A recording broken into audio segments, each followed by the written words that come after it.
કરાય આ ન કરાય. આપણને બોર્ડર આપી દીધી કે જો આ બોર્ડરની બહાર જશો તો પડશો. જેમ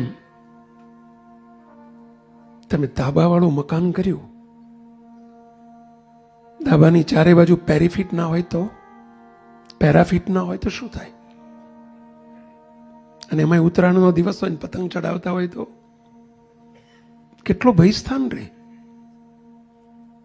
અમે ક્યાંક નવું મકાન કર્યું હોય ને જતા હોય ને સીડી ચડીએ તો બાજુમાં જો રેલિંગ ના કરીએ તરત કહીએ ભાઈ રેલિંગ કરી દેજો પહેલા.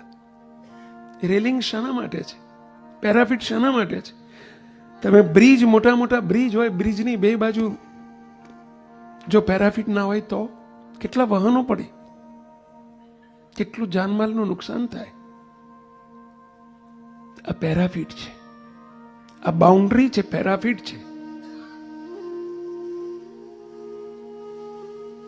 તો શિક્ષાપત્રી બીજું કોના માટે છે? જેને મોક્ષ જોતો છે એના માટે છે, જેને ભગવાનને રાજી કરવા છે એના માટે છે, જેને મોક્ષની ભૂખ નથી, મોક્ષનો ખપ નથી, રાજીપાની ભૂખ નથી, રાજીપાનું દુઃખ નથી, એને શિક્ષાપત્રીની જરૂર નથી.